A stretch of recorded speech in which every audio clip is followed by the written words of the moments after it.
Hello and welcome to another episode of the Black Dog Sports Podcast. If I'm not mistaken, this is episode 30. All right. So we have a very interesting show for you all today. It is very social commentary heavy. We won't be talking about Mississippi State athletics so much.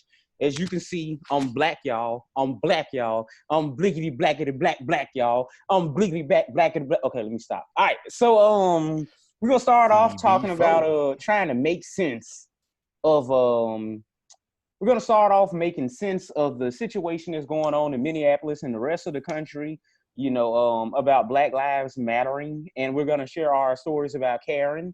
Then we're going to start talking about that safety up north or that safety in Tallahassee. He's not really sure where he is right about now. He ain't got to go home, but he got to get the Hades up out of here. And we're going to have a player report card and see if the summertime with the whole pandemic going on, is it going to be time enough to implement the air raid offense? So I'm going to start off this episode like I start off every episode by getting the temperature of our panel members. I'm going to start off with the senior member of the podcast, Mr. Derek Thomas. What happening in? What's going on, Bulldog Nation? Happy Tuesday to you. And I'm looking forward to having this conversation. I think it's going to be very beneficial for us to express our opinions on what's going on in our country tonight, or for the past several days. All right, bad boy, baby. So the next person that we going to,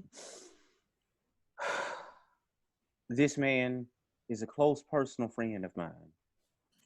This man, I met him back in 2003 at Mississippi State University, like literally the first person that I've met at Mississippi State. Jeremiah Short, what's going on tonight? Man, just happy I don't want to use the word happy, but ready to kind of discuss. This is probably a more serious podcast, so the tone is probably going to be a bit different, but with all the civil and racial unrest in the country right now, so just ready to address it. But I have to laugh to keep from crying half the time, so you know me. So we're going to start off talking about the social climate in the United States right now. So we're supposed to start off talking about like how we feel about the protests, and do we have any stories about racial profiling, and what do we hope to see done? All right, so how I feel about the protests is that, a lot of times when it comes to these protests, I take a very measured approach with things. But in this case, especially with the gentleman in Minneapolis, is like, what are y'all doing? Like, sometimes I understand that cops have a bad, a hard, tough job. And sometimes, as they say, they'd rather be judged by 12 than carried by 6 and all that good stuff. But this guy, what he was accused of, as opposed to what happened, was nothing. I used to work in a service station, okay? I used to have people who came in there and they would try to pass off fake bills or whatever the case may be. And it wasn't that deep. Like, if it were like fake money, I think they were saying they were trying to pay us a fake check. But when I had people with fake money, that's a federal offense. But I would always be like, okay, well, I am legally obligated to call the police, but I'm gonna give you time to shake the spot because you might not even know that you were doing this on purpose or whatnot. So I think that it was a situation where the people who called the cops on him, even they themselves, could have exhibited a little bit more common sense in the situation. And with all of the bull jive that's been going on, the last few years, going back to, let's say, even 2012, 2013, going back to Trayvon Martin, it's like, people just fed up with the BS. You know what I'm saying? And I myself, I don't consider myself to be the most militant black person or anything like that. But at the same time, I be scared and stuff like that too. I don't fool with 12 like that, because 12, when they see me, yeah, I went to Mississippi State and I got a degree and all this type of jazz. I wouldn't hurt a fly. But at the same time, police have a tendency to think that all of us look alike and to treat us accordingly. So, perfect example, I'm over in Pearl, Mississippi. Anybody that know anything about the Jackson metro area, you already know how Pearl get down. I seen an accident, and I think it was another black person who was in an accident, and I knew that they was about to get railroaded. because the other person would go say that they hit them. And I was like, no, I seen the whole thing, blah, blah, blah, blah, blah. Cop, Caucasian gentleman, he is like, oh, well, who are you? What's your name? Blah, blah, blah, blah, blah, you know. And he was like, oh, can I see some ID or whatever? I show him my license. My license, I was living in Pearl, but my license had a Greenville address on it. And this dude was like really belaboring the point about the fact that I had a Greenville address on my license. He was like, you know, by law, you're supposed to go and change your license to reflect your new address within X amount of days. And I'm like, bruh, number one, it ain't that deep. Number two, I'm not a criminal or involved in this situation in any way, shape, or form. I'm just trying to help this person from getting railroaded. And number three is like, that's why we don't fool with the police, because I'm out here trying to help somebody out and you trying to give me a hard time about the address on my license not being accurate. Like, F out of here. Oh, I hate that we on Facebook Live. I wish I could have cussed in that moment, but such is life. So I'm gonna go ahead and bounce this over to Jeremiah, because I know that he has a very special story to tell. Interesting. So I'll start with just addressing everything going on, I guess, in America. And I'm not going to kind of just repeat everything AJ said as far as like what's going on. But I do think a lot of the stuff like what happened with Trayvon Martin and those things, everything is just kind of building up. And I kind of remember when Pop said some years ago, I think I was watching one of his documentaries, he said that, you know, people might be knocking on the door asking for something to eat. You know, they're asking for something to eat. They're asking for something to eat. And after a while, when you don't give them something to eat, they're just going to kick the door down and take the food. And I think that's kind of like what's going on. And I think the reason why you didn't see that level of vitriol and that level of anger and it's spilling over to the point where it's spilling over now, you had a few situations like, you know, with Rodney King and things like that. And you've had various situations, but it seems to be worldwide now. But I think it's like a compilation of a confluence of just everything. Yes, the things that have happened previously, but you have Ahmaud Arbery, a guy with a relatively clean past. I mean, I hate to say it, but a lot of these people that have been killed in these police situations, some of them are real murky, guys selling loose cigarettes, or some of them are involved in some, I guess you say, a form of a crime, you would say. Yeah. But so it was a little murkier. But in these situations, Ahmaud Arbery was literally jogging. Well, he was bird watching, to be exact. No, I'm talking about Ahmaud Arbery. I don't even remember who that is no more. I'm gonna be honest with you. The kid that was jogging, and they, you know, approached him. Oh yeah, with the two so guns. much bull jag going on. It's hard to keep track. Anyway, so just bringing all those events together, you have Ahmaud Arbery, and then around that same time, a little bit later, that woman. I think that's part of it too. And I've stated that I was a bit more bothered by that in a sense than, I hate to say it, but I'm almost a little numb to black men getting, you know, when I get to my own experience, getting accosted by the police and it going the wrong way. I'm almost used to that. But like this woman, in a sense, I know people say, oh, they always do that, but this is the first time I really heard someone truly articulate this is what they're trying to do. Most time they'll do it. Kind of similar to what the store person did. I know I was talking to my brother last night.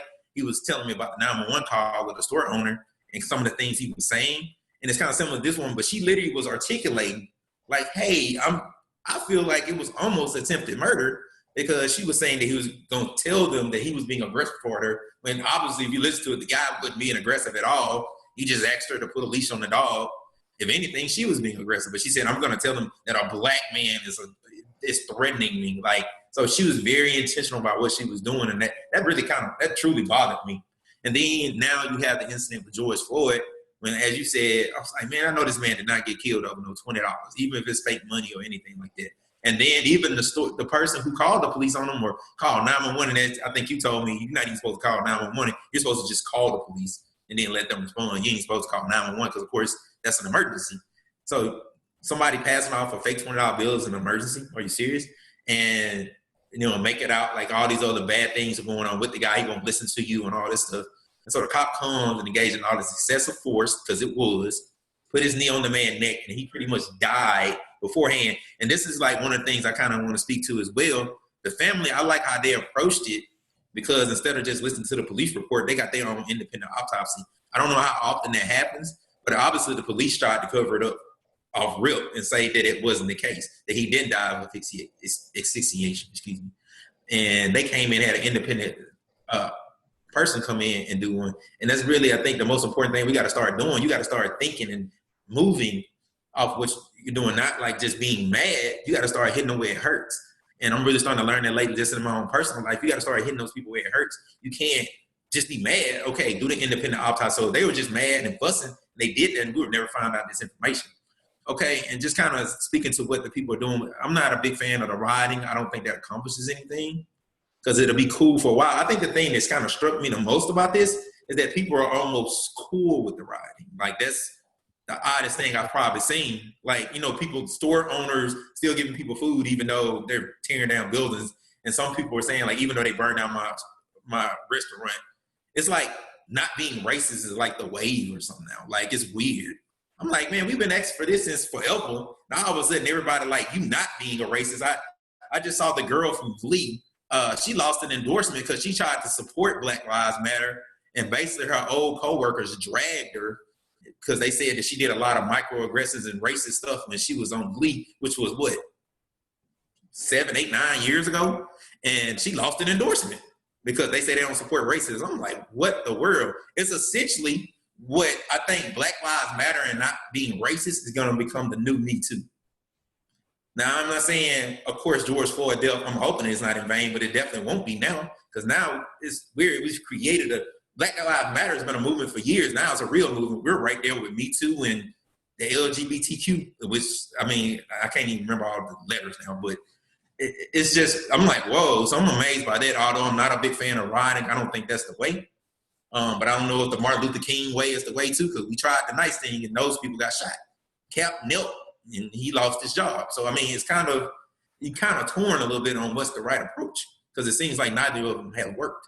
But at the same time, I'm kind of glad that at least people are paying attention now. I just worry about how much of it is organic. Like, some of it, people are being forced to make statements, even though, like, you know what I'm saying? Even though, I don't think they really care. It's like they're almost forced to make a statement. Like, I don't want your statement. I want your actions. All right, so, and I hate to be so long-winded. I kind of focused on that. But, talk about my own personal experience. So just kind of tell everybody, I'm from Mississippi, from Columbus, Mississippi, originally from Knoxville County, Brooksville, Mississippi, small town. In my early life, I went to an all-black school. Then I started going to Caledonia. I went to a mostly white school. And truth be told, and I'm not just being naive, I really didn't deal with what you call a lot of racism. It was things that happened, but I never really truly understood what it really meant to really be profiled or to know that I'm black. I was always a pretty smart kid, did well in school. People never came to me a certain type of way. It was certain things that happened in school, but it wasn't anything that I feel like I would develop a level of animus toward another race or anything like that, even though I went to a mostly white school. Now, I went to Mississippi State. I thought it was pretty cool. I can't really say it was much that happened. I always tell people the worst thing that happened to me while I was in college, I was working at a nursing home, and an old white lady called me boy. I thought it was funny. And I remember the old black lady, like, that's not a boy, that's a man. That was like the funniest thing. But that was just funny to me because it wasn't that heavy. It was an older lady, I mean, whatever. Anyway, so let's just fast forward. Many do know, after I got out of college, I worked for the Commercial Dispatch as a sports writer, and I did like the Agate page or something like that.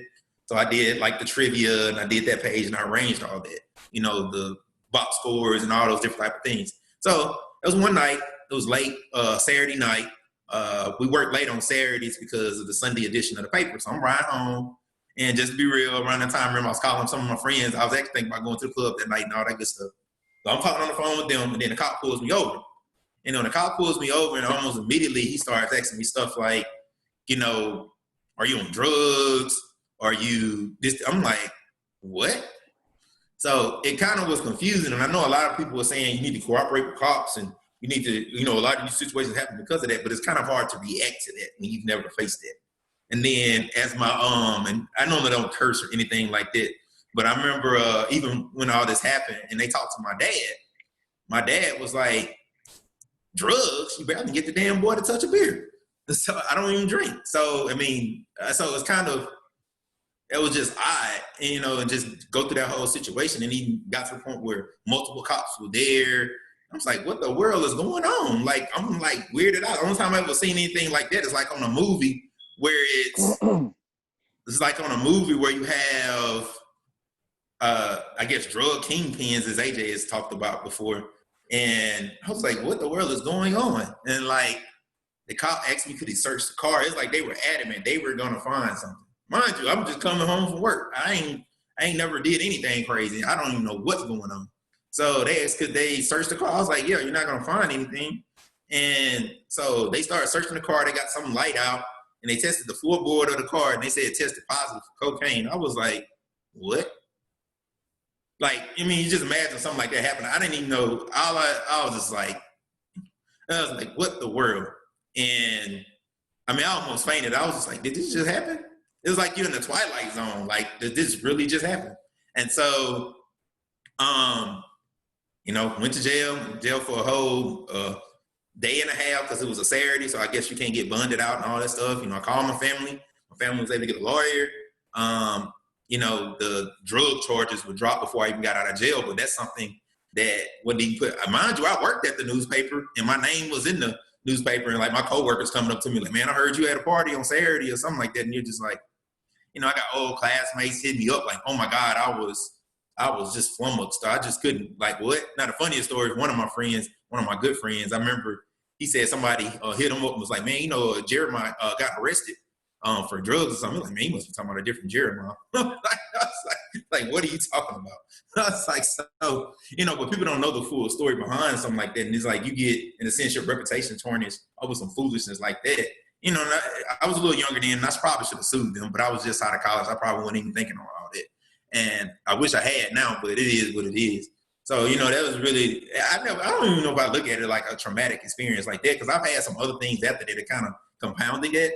But I will say, like, when I get pulled over by the police, I mean, I still get nervous. Like, I still wonder if it's going to be a white male. I get really nervous. I know I don't even get pulled over that often, but if it's a white male, I get extremely nervous because most of my experiences with white male cops hasn't been good.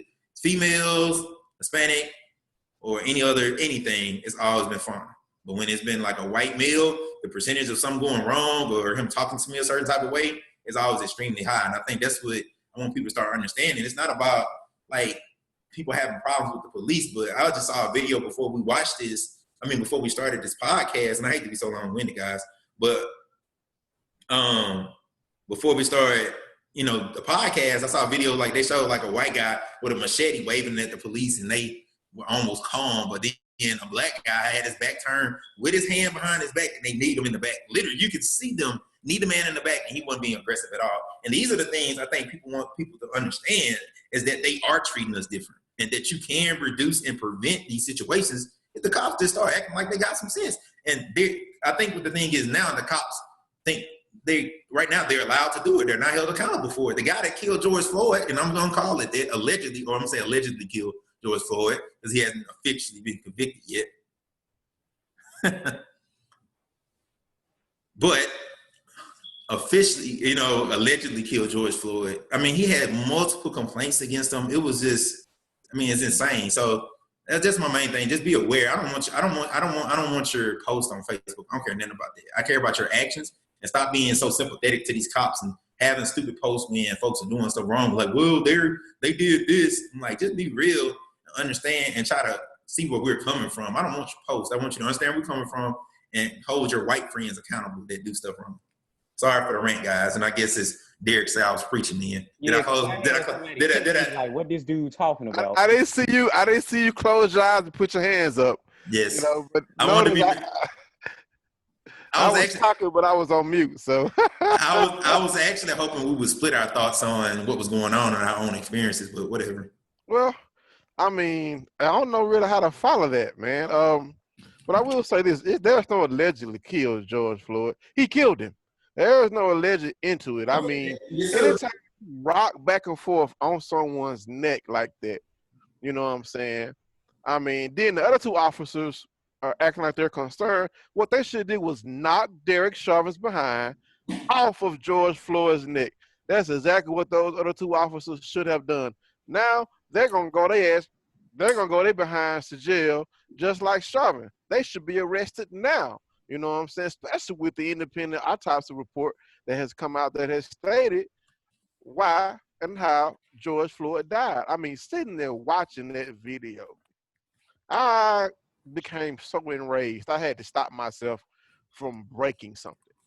I mean, like, bro, get up. Like, I was just like, man, if I could reach to the screen to slap Derek Chauvin off of George Floyd, I wish I could have had that power. Because sitting there watching that man begging and pleading for him to, I can't breathe, calling for his mama, and all you see is Chauvin's smirky face rocking back and forth on that man's neck, like, yeah, I'm not getting up. And it just was hurtful. And you know and the reason why we have these civil unrest now, peaceful protests, and then also the rioters, I support peaceful protests emphatically, but I do not support rioting, destroying property. No, I don't value property over people. I value common sense over foolishness. So that's where I stand, because now you have our crazy president threatening to try to bring in the military to stop the rioting. How about this? How about from top to bottom, our leaders, law enforcement leaders, come together and create some type of uniformity or code as far as how to handle these situations when they happen. I just read where there's a protection that the Supreme Court is about to strip away from law enforcement officers, the where they can't be held accountable uh, doing official business or whatever. That needs to be wiped away, because that'll make them hopefully act with some type of common sense and ethical behavior. Because right now, there's no way you can say there was ethical behavior. What happened to George Floyd from Chauvin? There's just nothing you can say. You can't say your life was in danger. You can't say he was resisting you. He was on the ground, on his stomach, writhing in pain. He was not a threat to you. They were the threat to him. So and I feel bad for his family. And his brother came out and was asking people to stop the violence, because that's not going to bring his brother back. And as far as Aubrey, those three guys need to stay in jail too. Can't wait till their trial starts. As far as the parking lot patio, whatever, park patio, whatever, yeah, she needs to be charged too, because she called the police and said, "Oh, there's a black man threatening my life," which that did not happen. That didn't happen at all. So imagine if the police would have come there, guns blazing, thinking that there's a white woman being accosted by a black man. They weren't going to ask questions. You know what I'm saying?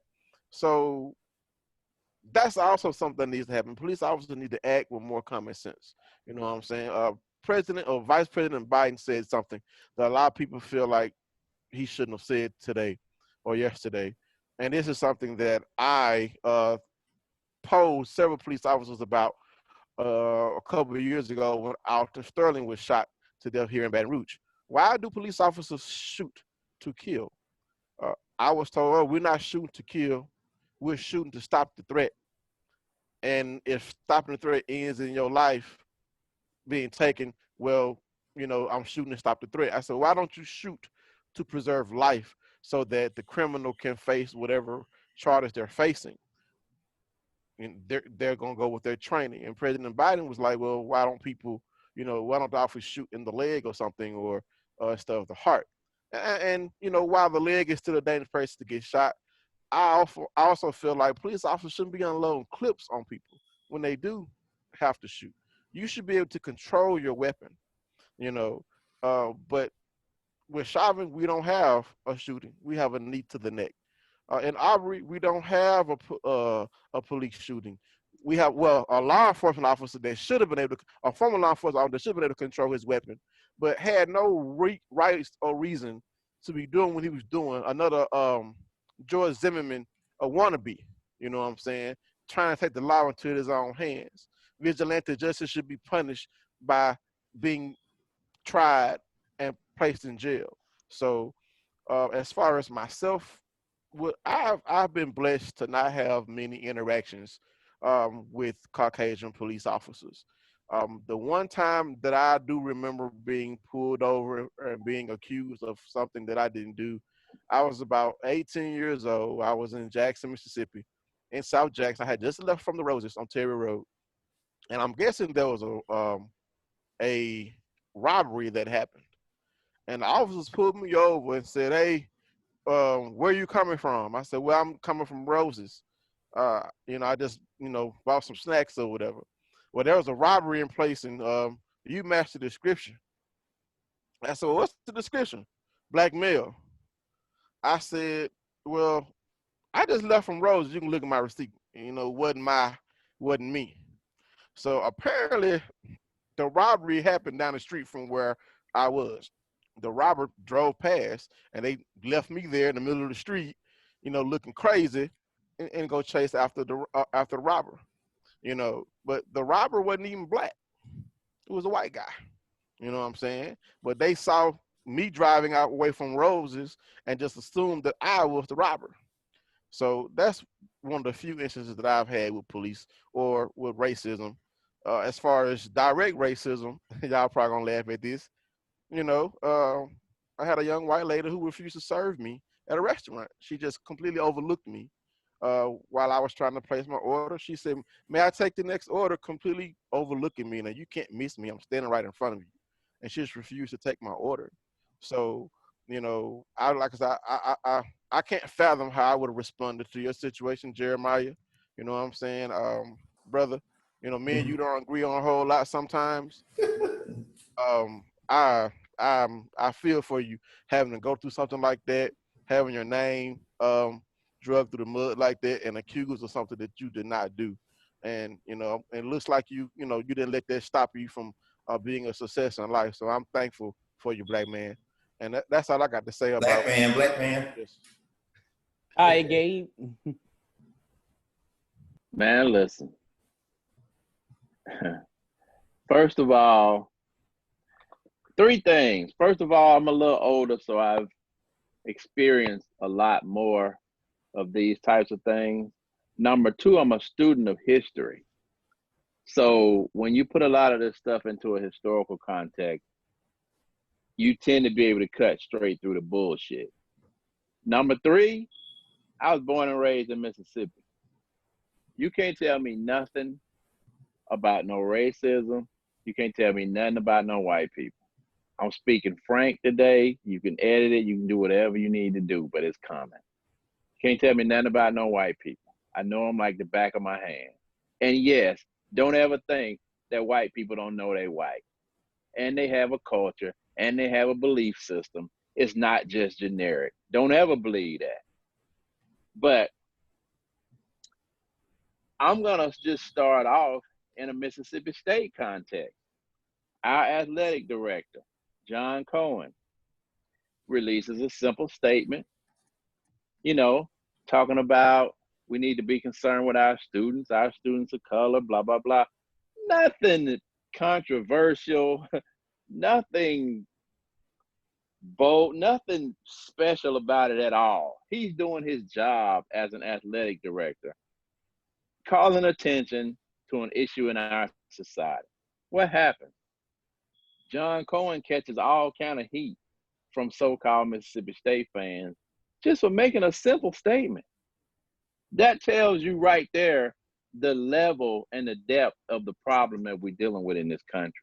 He couldn't even say what he's supposed to say without catching heat. Well, why is Cohen talking about that? Why is Cohen getting involved in social issues? Are you kidding me? Cohen is an athletic. But we're not much different than Ole Miss. Are you serious? Cohen presides over an athletic department with students that are probably about 70% African American. Those are people's children that they send to Mississippi State to be under the care and guidance of Cohen. But if he makes a simple statement about protecting the kids, he has to catch heat for that. We're not different than Ole Miss. We're not different than Ole Miss. Are you serious? Really, what those fans are saying is these people don't matter enough for us to care about them beyond sports. If they dribbling, if they running a ball for fine. But caring about their social well-being and all that, that's just not important for some reason. So, and like I said, putting it into a historical complex. Right now, we're looking at riots. We're looking at social disturbances all over our country. Do you realize that the riot that the social disturbances we have going on right now is because of police brutality? The Rodney King riot, the LA riots in the 90s, came as a result of Rodney King being brutalized by who? The police. Go back to the 1960s. Before the Rodney King riots, the biggest riots that we had were the Watts riots in the 60s. Do you know what started the Watts riots? Literally, the police beat a black man almost to death. And the people, the citizens of LA had enough, and they set LA on fire. So none of this stuff is new. It's not new. But the thing right now to me that I see is I'm done with the excuses. Because what happens is you have these things blow up, and then you'll have issues, and then people start saying, yeah, but don't loot, yeah, but don't be violent, yeah, but be peaceful. Okay, Colin Kaepernick was peaceful. They treated him like he had burned down the whole country. So clearly, it's not about peace or not peace. It's about people don't want to deal with the issue. That's the problem. They don't want to deal with the issue. And you know, when the CIA or the FBI, when they arrest a terrorist and they put the terrorist in the chair, they're going to interrogate him. The terrorists don't want to deal with that. They ask him, okay, do you know the information? He's going to say, nope. Do you know the information? Nope. What happened? They started to put some pressure on his ass, and then all of a sudden he knows the information, don't he? That's what we're dealing with.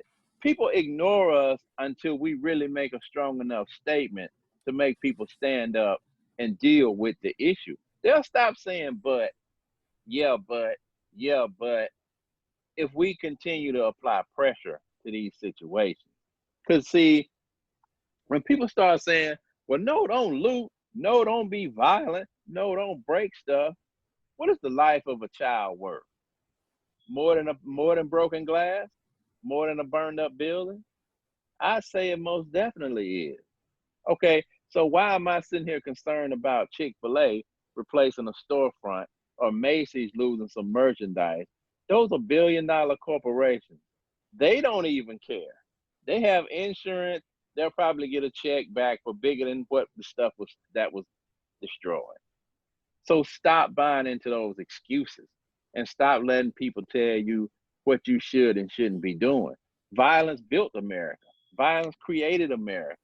Don't ever let people tell you don't be violent. Violence is a part of the human nature. I'm just going to say it just like that because it is.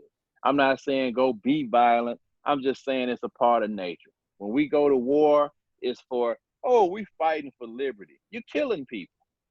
Oh, this is for the American way. You're murdering people by the millions. That's violent as far as I can see.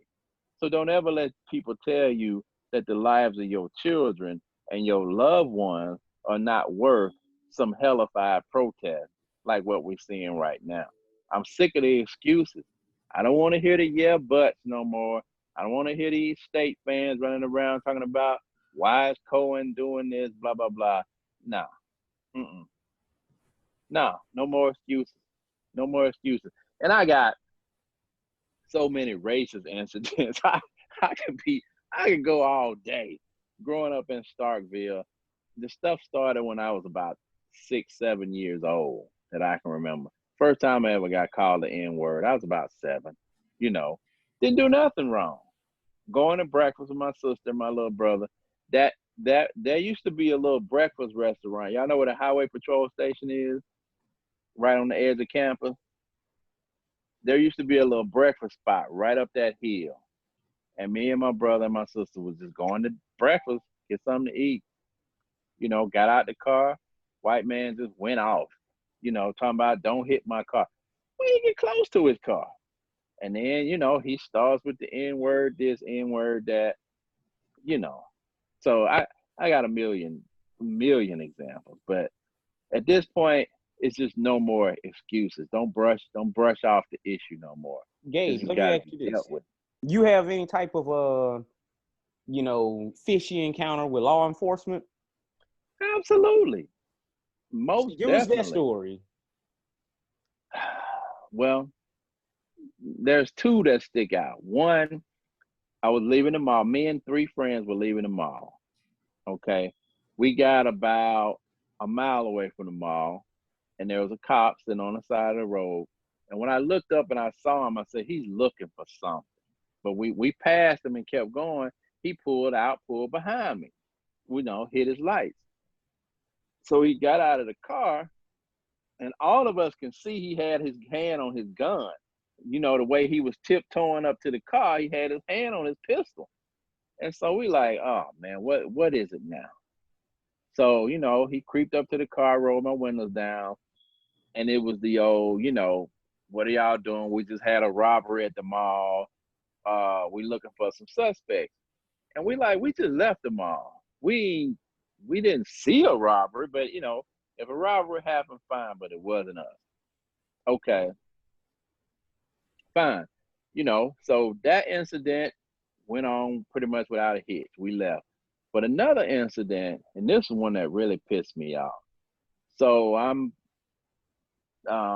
just out and about. I think I was renting a video or something from the video rental store, which is, y'all can joke me about that later. But I pulled out of the video rental store, which don't exist no more.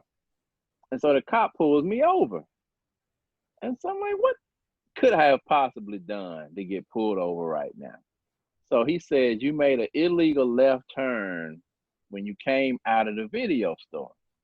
I'm like, okay. He said, okay. And then when you made the turn, you stayed in the divider lane too long. So I'm gonna give you a ticket for that as well. I said, okay. So if I'm crossing lanes of traffic, how am I supposed to merge into the lane if I don't sit in the dividing lane? You know what he said to me? He said, if you keep talking, I'm gonna give you a 3rd ticket because you got this back tag on your car. I had my Mississippi State alumni tag on the back of my license plate. In the state of Georgia, that's officially illegal, but probably 80% of all the Georgians have those if it's either an alumni or something like that. So I'm like, okay, I'm calmly asking you questions about why I was pulled over. And instead of you answering my questions, you threatening me to give me more tickets on top of the bogus tickets that you're already giving me right now. So, I pretty much just said my piece, and I let that be that. And I did get 2 tickets. Both of them were bogus. He was threatening to give me another one just for asking simple questions. Things like that can escalate really quickly.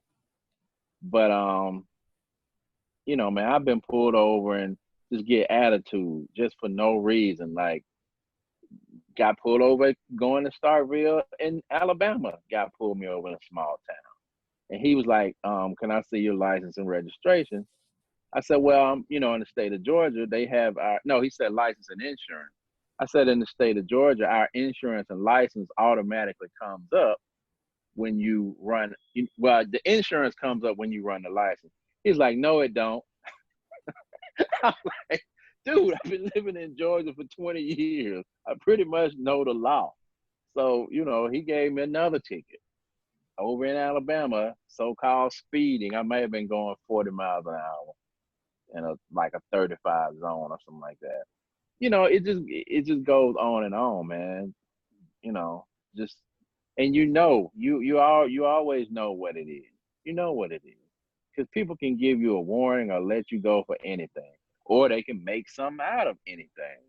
So, yeah, it's, I'm just sick of the excuses. I don't want to hear the yeah buts no more. I don't want to hear that. Seems like all of us got some type of story of police bull jiving us around. Coach Vivians, you got anything to add just about now? What's up, y'all? How y'all doing this lovely evening? I hope I look okay. Okay, I don't look too bad. Hey, Oh, you ain't got that Alcorn hat on. There you go, streaming with that Motorola Razor. There you go. There you go. I'm at the crib. I told you I was on the coast. I ain't know it was a call, so I thought it was just just us talking, but I didn't know we was going on live. But anyway, hey everybody in America. Yeah, this past football season actually, I caught it. Was it this past? Either this past season or a season ago or a season prior. They had it was like if you're coming off campus off what are those people called? The fraternities, the fraternity row. You're coming off that and you're about to hit that light, right? By Chick-fil-A and all that. So it's like 3 or 4 cars, with everybody turning back to go the other way. And so I'm right in line with all of them. I'm just driving, all of a sudden, hey. I'm like, okay, so I pull over. It was the cop. He just standing out there directing traffic. Like, we all in the same thing. He like, you just ran over that cone. Like, he was pissed off that I ran over a cone. When everybody was doing it wasn't like it was an illegal turn. It was just I might have did it too sharp. And so he was hysterical that the cone was still there. It ain't like I drug it down the road and nothing like that. I ran over it and kept going. But I was like the 4th car in line to make that turn. And so he pulled me. I was like, what did I do? And he told me. I say, oh, well, I'm sorry. I was apologizing and all that kind of stuff, trying to be cordial because, I just left a football game. So he like, you got to get out. I'm like, why do I get out? Why do I have to get out and all this kind of stuff? So he got me out and I was like, okay. And so obviously, he's already amped up. So I'm starting to get like, oh, shoot. It's like a movie. I'm like, oh, God, okay. He's like, and so my hands to my side, get your hands away from me. I'm like, oh, shoot, he's going to shoot me in front of all these people because I'm just, hands not in my pocket. They're just on my side like this, like I'm trying to be still. And so he was like, hand out of your pocket. And I just threw him up like this. I'm out here, I got to stay right there in front of Hampton Inn. And so I'm just wide open like this. I'm like, oh, my God, this dude about to cap me because, of course he was standing just like this. Like, I was like, man, he about to cap me. So, and I was kind of like, oh, just breathing hard and all this kind of stuff. And so finally, then he was like, what is it? He started fussing now. I said, dude, I'm just nervous. I'm nervous. He said, I don't give me that crap. My wife's black. I don't want to hear all this kind of crap about you. Blah, blah. I said, okay. I'm about right. Wait, just so that we're on the same page, just because you like black vagina does not mean that you're not racist. You want that N-word sleeping with the help experience that your grandfather had back during Jim Crow. Strong Thurman. He hit me with it though. He was like, my wife's black. Don't you hit me with that crap, y'all. I'm like, I don't care who's what. I'm freaking nervous right now. So finally, and I was still nervous even though my brother was in the truck with me. My brother is a firefighter, ex-Marine, all that kind of stuff. So I figured if something happened to me, the cop would have got his too, because my brother is like crazy. And so, yeah, like legit. Because I looked over in the car and he was just sitting there like this, just looking. My brother is 10 years older than me. He was just sitting there looking like, okay, this about to go down. So I was like, okay. So then I finally calmed down.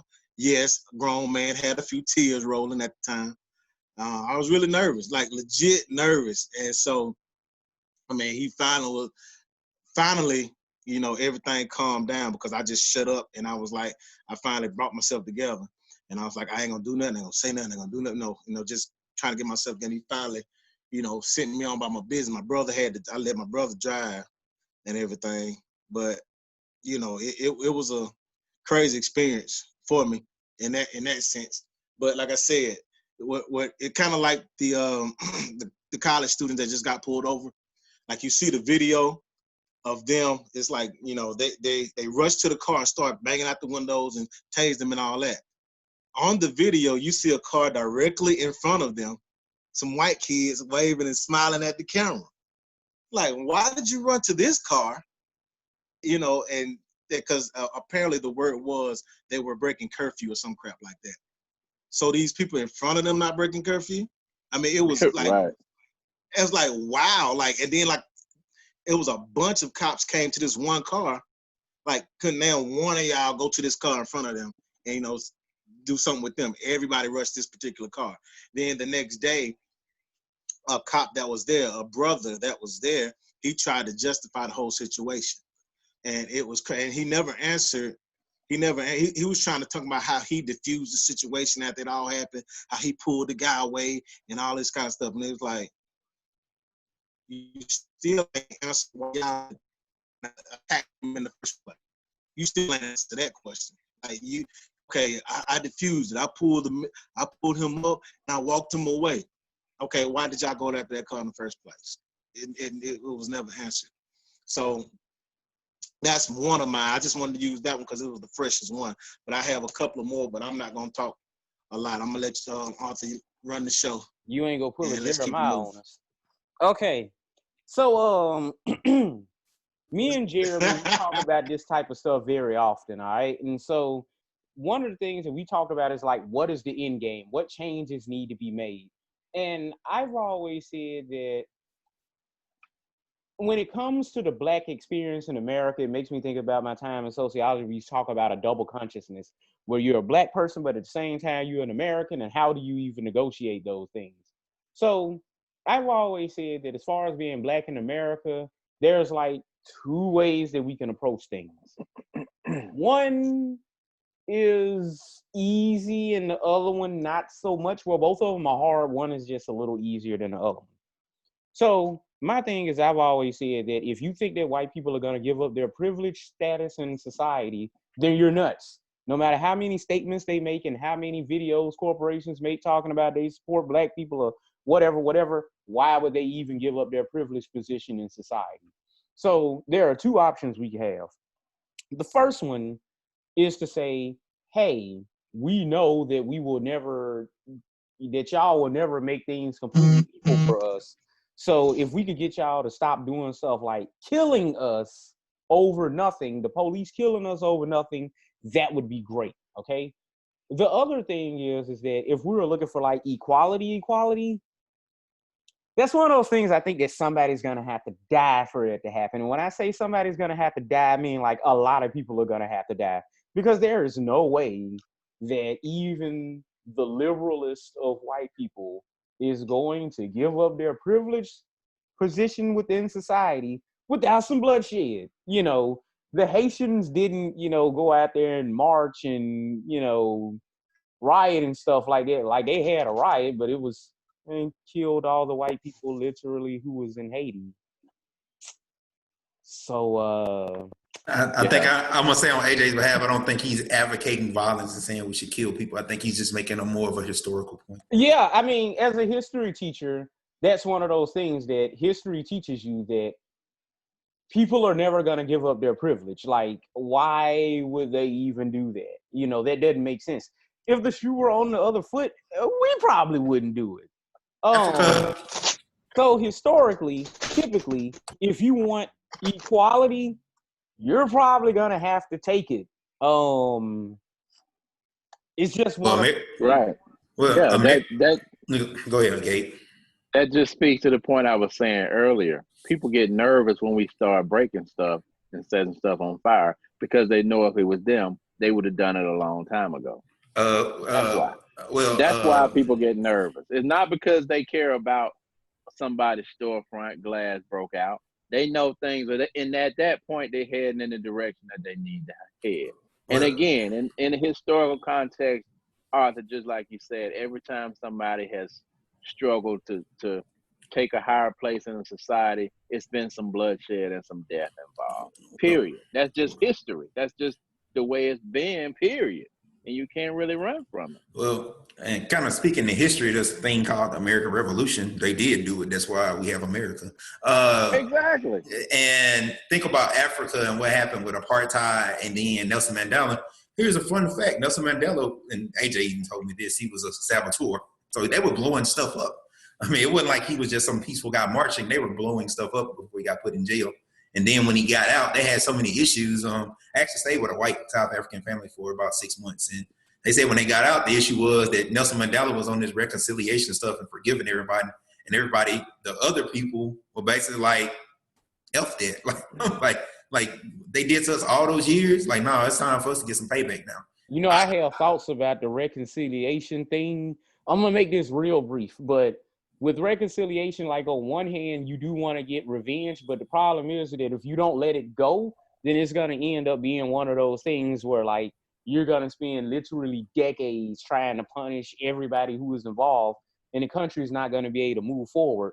Like, for instance, there are people still trying to get war criminals from World War II down in Argentina and crap like that, and that was like 3 million years ago. So I support his reconciliation, and that's like a very popular thing to do in war. Back to Jeremiah.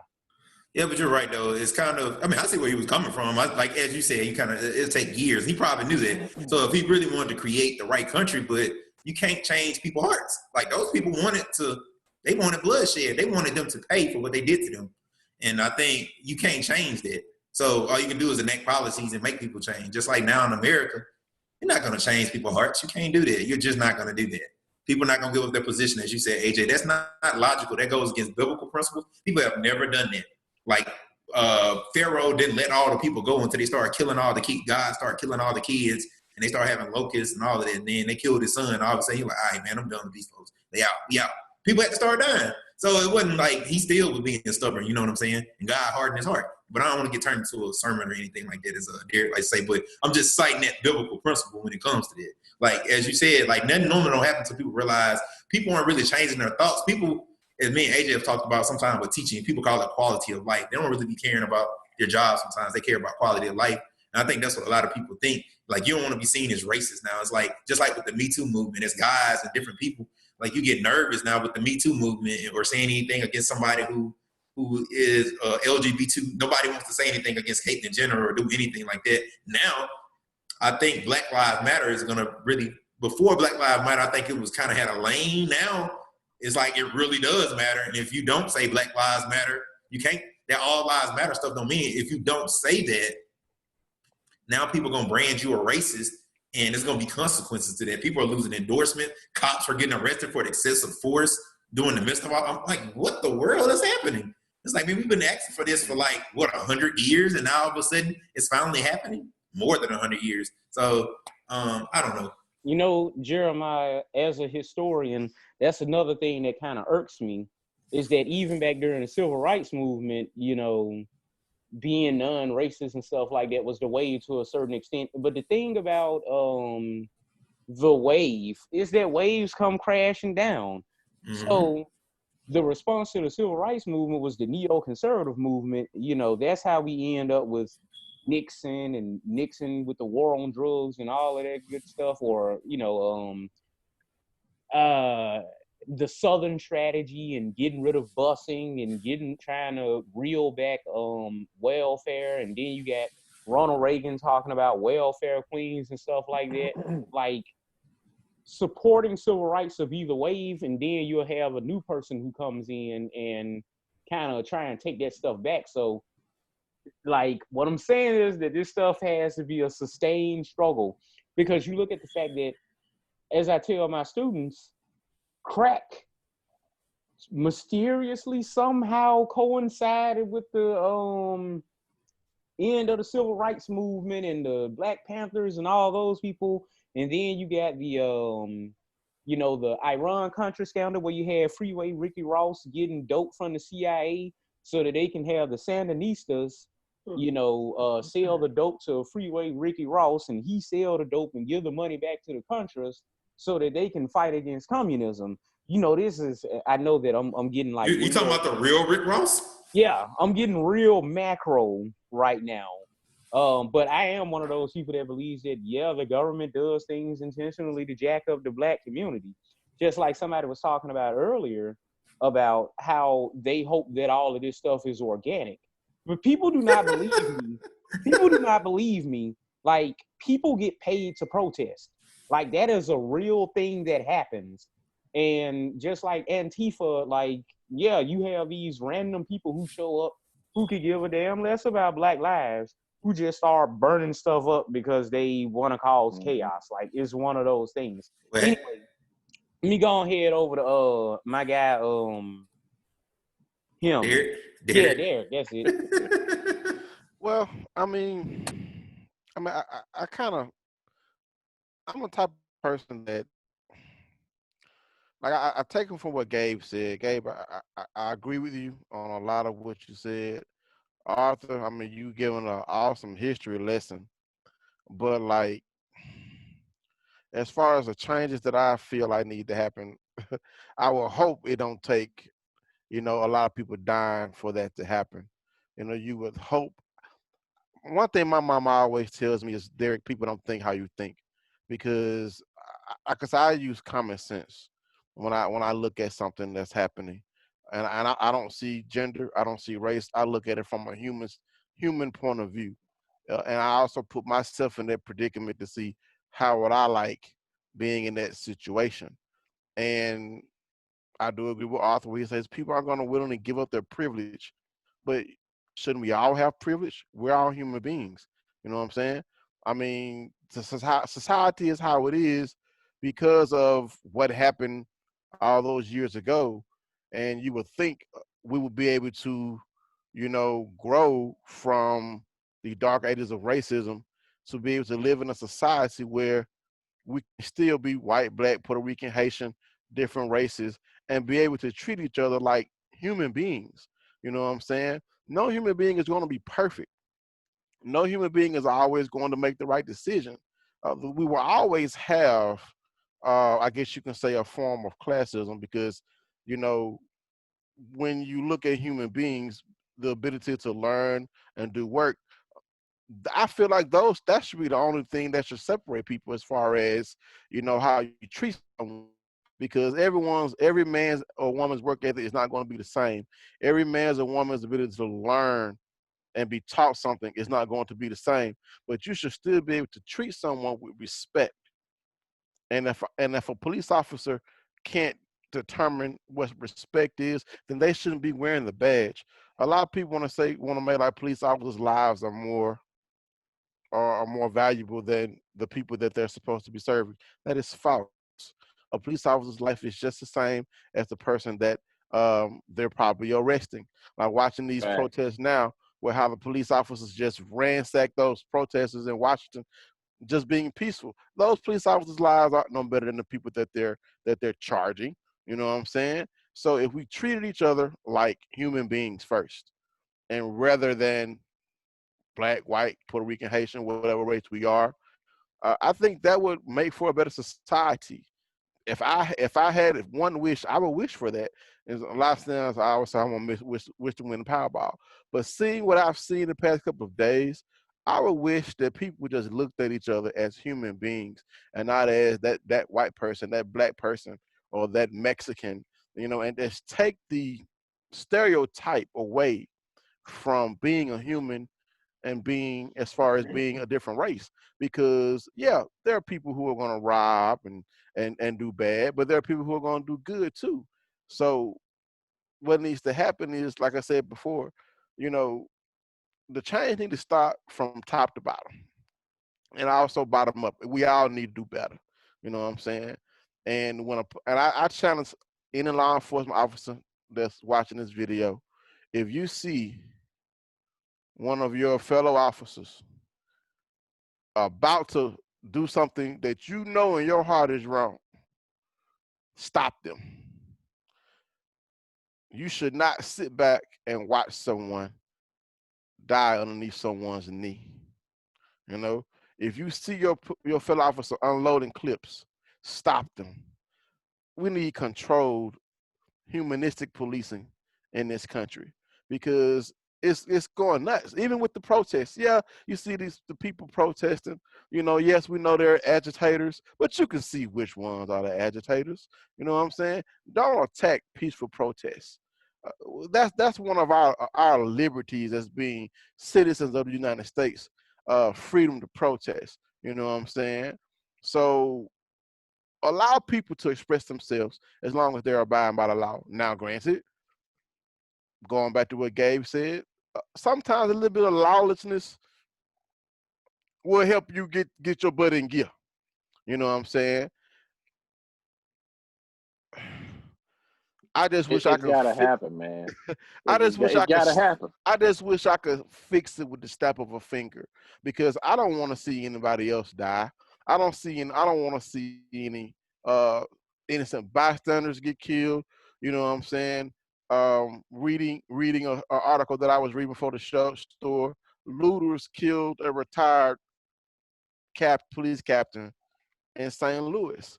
You know what I'm saying? Because he wouldn't let them loot the store. You know what I'm saying? There's a right and a wrong way to get your point across. Blatantly just robbing and saying you're doing it in response to social injustice. Nah. That ain't the way. You know what I'm saying? But Go ahead, Gabe. you know what I say to that though? Here's the thing. If an issue happens, like what happened with the brother getting choked to death, okay, millions of people, literally millions of people have taken to the streets all over the world. If 100,000 people are marching down the streets of New York, you can't sit there and expect several hundred of them not to do something they shouldn't do. That's the way of being human. Yeah. Again, stop with the damn excuses. This is not about a few people breaking into a store. If 100,000 people walk down the street on St. Patrick's Day, they're going to tear some stuff up. If it's celebrate the Super Bowl, they're going to tear some stuff up. If it's the World Series, I they're didn't going go to tear tear some nothing up when stuff my up. Chiefs won Super Bowl. You didn't, but I guarantee you with some arrests that night, and I guarantee you with some couple of cars set on fire, just like they do in Canada, just like they do in Boston, they do it in New York. When their team wins, people take to the streets, and they're celebrating, and stuff still gets torn up. So how you going to tell me that these people are protesting 10, 20, 30,000 people, and a few hundred of them aren't going to do something they shouldn't do? That's ridiculous. Well, what do you That's think about the completely... I don't even want to hear that. No, the homie with the pink gas mask that was going out breaking out them windows, man. He was an agitator. The dude with the umbrella. Right. Exactly. You're gonna have some agitators. You're gonna have some people that's there to do wrong. You're gonna have some people that shouldn't be there. You're gonna have some people that don't even know what the event is about. They just there to mess something up. But that does not distract from the major point of why people are there. And don't let nobody distract you from that, because human beings, I put it like this: there's no perfect victory. I use sports analogy. If you play a football game, you fumble twice, you throw an interception, miss a couple of blocks, but that night you win the national championship. What's the coach gonna say? He's gonna say, we might not have played our best game, but damn it, we the national champions right now. We won. He's not gonna say, well, you know what? Since we fumbled twice, we need to give this game to the other team because, we shouldn't have made mistakes. Damn it, we was in the game to win it. And at the end of the game, we won it. So it's no perfect victory. You don't look for perfect victories. You stay focused, you keep your eyes on the prize, and you go for what you're going for. That's how it works. All right. See, so, Derek, wait, Ken. Go ahead, Doc. Okay, so we got a couple of things to unpack here. All right. So Derek said about what his one wish would be, and I just wanted to put out there what mine would be, which is that if I had one wish, we would be best friends. Love would never end. It would just begin. All right. What song that from? Huh? One wish. Look it up. All right. So I had a bone to pick with Kendrick Vivians. Oh wow. All right. And on top of Kendrick Vivians is somebody else whose name I'm not gonna call. But I ain't appreciate. I'm gonna just say it. Fuck it. Did I say that? Oh, well, didn't matter. Yes, you did. All right. Her name is, I think, Candace Gates or something like that. And I didn't like how on Facebook she said that she was on the ground, like she was like so much more important than me, that she is a authority on X, Y, and Z, that she's so important and she's known and she sits at the table with important people, so her opinion is more valuable than mine. So What?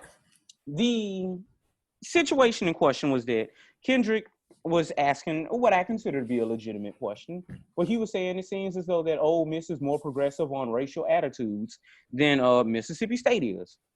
I said that I feel as though that Ole Miss gives the appearance of being more progressive towards racial attitudes than Mississippi State does. Because I actually went to Mississippi State, and Candace actually went to. Well, I went to Ole Miss and Mississippi State. I went to Ole Miss for grad school. We've had this discussion a million times.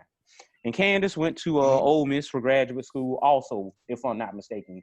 But of course, since she's in all these different organizations and stuff, then what I say doesn't matter. I'm just, she's a big I and I'm a little U, okay? But whatever. So Candace, if you're watching this, it is what it is. You know what I'm saying? You cute, you pretty or whatever, but I'm not gonna take shit off of you regardless.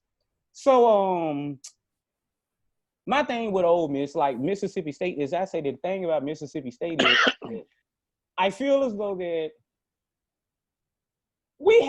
there has been racial stuff to happen at Mississippi State. We know that at Mississippi State University, we don't just have like the squeaky cleanest fan base or anything like that. And racial incidents happen.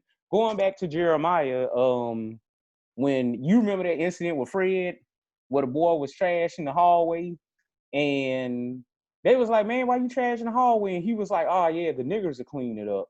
You would have guys in our dorm who would purposefully trash the dorms because they knew that the black custodial staff was gonna come and clean it up.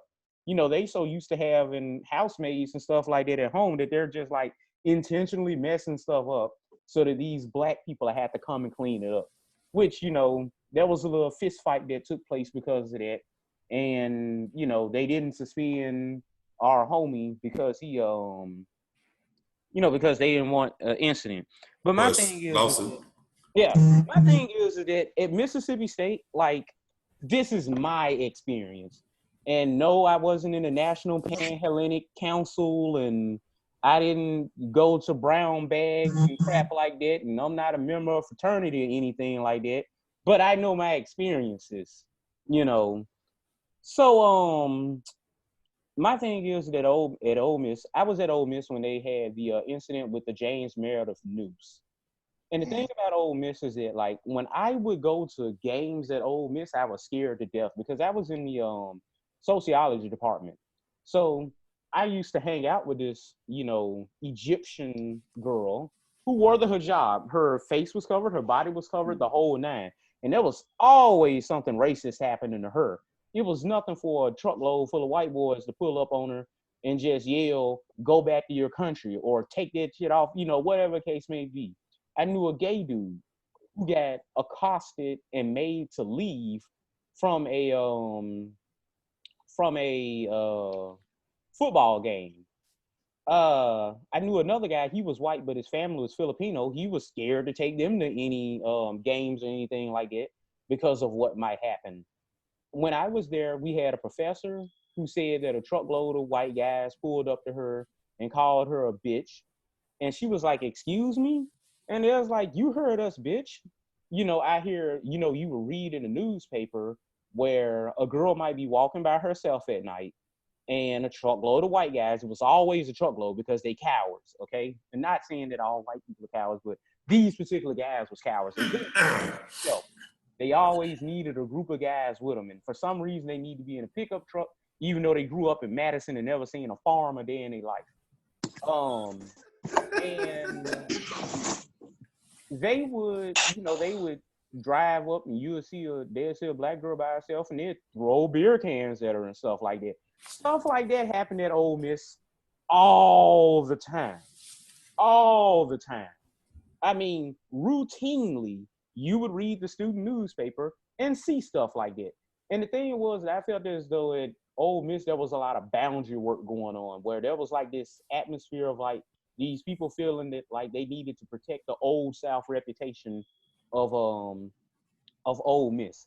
And I didn't see that so much at Mississippi State.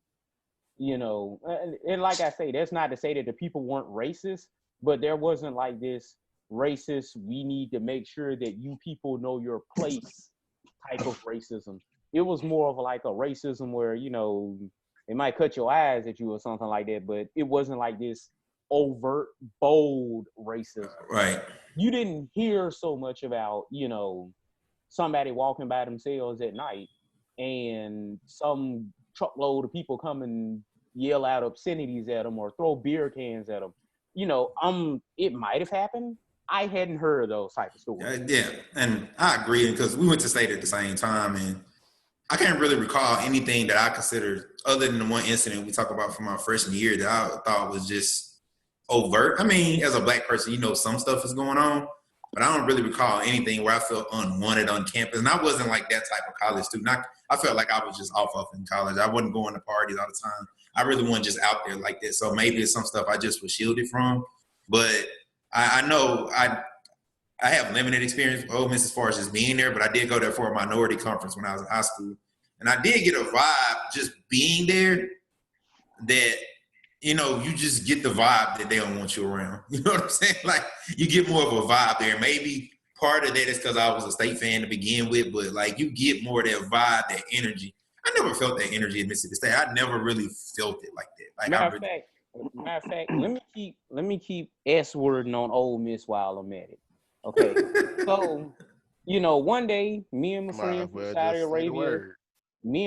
from Saudi Arabia, well, she was from Egypt, but she was living in Saudi Arabia. We go to a baseball game. It's 30 degrees outside. There is nobody at this game. There might be like 30 people in a stadium that holds 8,000 folks. How come the usher comes up to her and asks to see her ticket? At a game with 30 people, non-conference, it's 30 degrees outside, and he comes up to her and asks her for her ticket. And the people was like, oh, well, he probably knew the other people sitting in the section, and he didn't know you. I was like, you do know that sounds worse than the alternative, right? And they're like, oh, yeah, you got to sit in the student section. I'm like, you mean the student section where all the white people already have all of their couches and stuff like that? They have their tents out there. Everything is staked out, where literally the entire space is already occupied, and you asking for trouble because you already know that, first of all, I'm not about to go out here with this, you know, young lady with a job on because you asking for trouble. Something bad is going to happen. And then if you go out there and you stand around and here come these frat guys talking about, this is the section that we always in. Ain't nobody got time for that. And the thing about Ole Miss is, like, for instance, the black fraternities, they would have like a little, you know, they would do strolls and stuff like that in front of the union on, like, I think it was Tuesdays or something like that. And then you had the white people start tweeting about Ghetto Tuesday, is the term that they dubbed when the black people were out there. You know, the black fraternities, they would have, like, you know, music, you know, speaker setup and stuff, and they'll do, you know, stroll offs and stuff like that. And they called it Ghetto Tuesday. Like, that type of stuff was the culture of Ole Miss. But you know what they would do at Ole Miss? They would have a brown bag luncheon where they would have professors who talked about tolerance, and they would release a statement about how they were committed to tolerance. And then you would have like what the thing was where the people would lay out and pretend that they were dead or whatever. I forget what they call it, but you know, they would do stuff like that. And I'm pretty sure Candace was involved in all of that meaningless crap that didn't actually accomplish anything, but it looks really good on a resume. Okay. You know, so that was the thing at Ole Miss, but they would never actually do anything meaningful. But they still played Dixie at their games, at their football games, and basketball games. Well, it's kind of why black people won't come, but whatever. Well, it's kind of more speaking to like everything we're talking about, like people making these statements. Like I saw something just now. They said there's a lot of people that people are riding and you're trying to shield them from the police, and people are opening their homes. That's an action. You know what I'm saying? That's what people want to see. Like this stuff they say, that surface level stuff that Ole Miss does that make themselves look like they're racially progressive. But as you said, they still will play Dixie and make people feel unwelcome. So it's kind of Like, no words, action, things that tangibly show that you're not a racist school. Like I said, Mississippi State has always been more undercover with it. Like, we own that mess too. We show it like with the Willie Gay situation. Like somebody tweeted about how Joe Burrow got in a fight with one of the players and they gained more respect for him. But then Willie Gay gets in a fight with Garrett Schrader and everybody vilify him like he's a thug. When it turns out that Garrett Schrader might have been kind of just to speak to, he might be third string next year. So that shows the level of respect they have for him, that he wasn't nowhere near the guy, So I don't know. I'm going to go ahead and let Coach Vivian's rebut before we go into the actual sports element. Coach Vivian's. All right, I'm back. Okay, I was offering you a chance to rebut what I was saying, because I know that you said that you want to see Mississippi State do more things in terms of being more progressive towards race, which I'm not against, but I'm just against the notion that somehow Ole Miss then magically turned into this progressive haven of racial tolerance.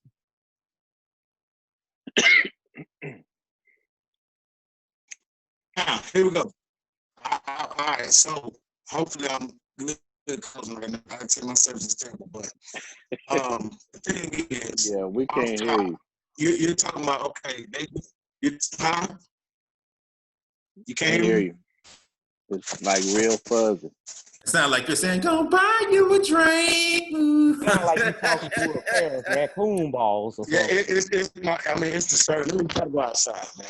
Y'all go ahead. I'm gonna let y'all talk. I'm gonna step outside for a second. This dude right here. All right, so let me see what the Facebook comments is. We just gonna take a couple of seconds to see what folks talking about. Because why not, right? Okay, so wait, is there a way for me to put this on pause? Crap. Now I gotta listen to it. Wait, okay, there we go. Quita say that your service is trash, which sounds about right. Say, what up, my peeps? And she laughed at something. Kathy say, fake ass family. She just so disgruntled. I don't know what it is about her. And I don't know who Trend Don't Know You is, but and these folks, I'd have thought y'all would have had something a little bit more insightful to add. But is this any better? No, it isn't. Okay. Well, y'all gonna It's better. It's still trash though. Yeah, I can't do nothing about that. It ain't like I created it. So, yeah. Yeah, so yeah, I don't take offense to it being garbage. I didn't do it. Oh, Maggie messaged me on Facebook, but Jeremiah know how I feel about Maggie. All right, here you go. You're talking about all these people, these groups, these white guys. See, look at these bugs attacking me. But all these white guys pulling up in trucks and doing all this blah blah blah. I'm speaking on behalf of like you said after you said all that, then you said, but then the university has this brown bag luncheon. That's an attempt at something which state doesn't do. You can look like lip service. But okay, is it lip service? Is the state having any lip service like that? No. All right, then you said they allow the Greeks, even though you got the racial people talking about them, hey, look at it, what you call it, nigger Tuesday or whatever you got to call it. The state have one of those? No.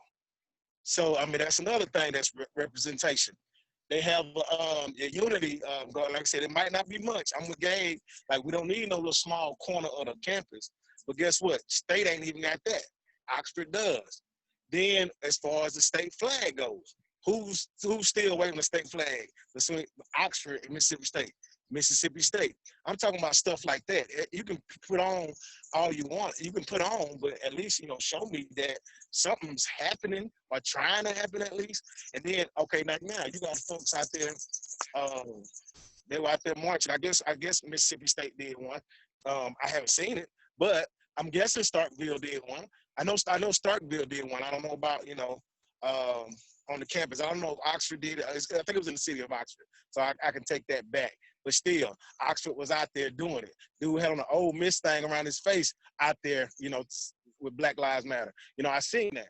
So this is what I'm saying about that is because all this stuff I just named about, okay, Here's Oxford Community College saying, hey, look, let's put these black folks on Front Street. Let's put them out there. Let's try to do something.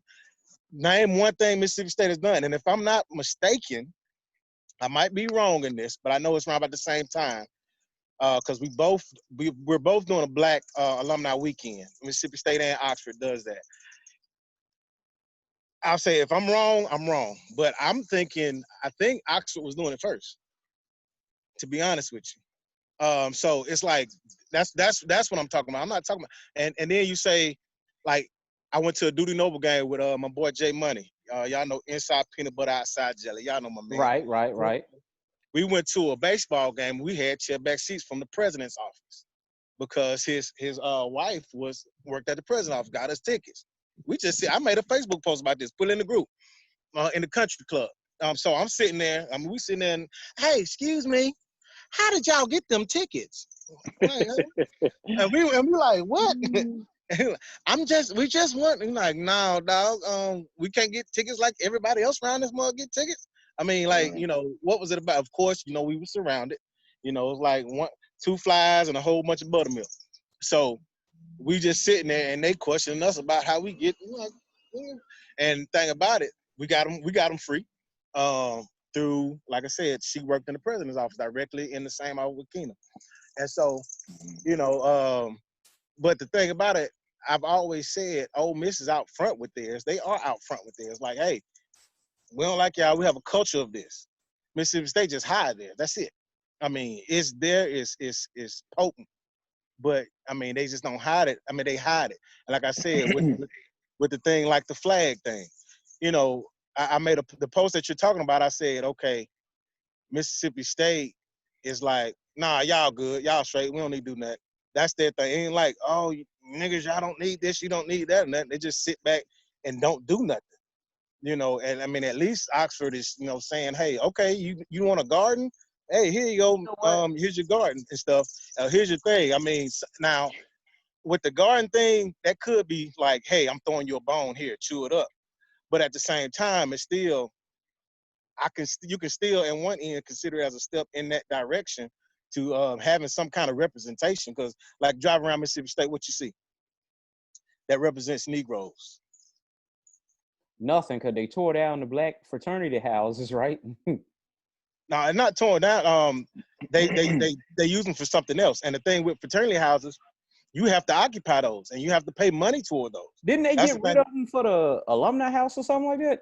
They tore them down to build the Hunter Center. Where the Hunter Center is right now. Yeah, I know they got 2 right there. They have 2. Like, if you pass the Hunter Henry Center, there's 2 to the left that they said, because before I got there, they said that was some houses, brick houses to the left. Literally, where the Hunter Henry Center is sitting right now, that used to be the Kappa House and the Alpha House. Literally on that same spot. So those were old faculty houses that they gave us. Is the Sigma House still there?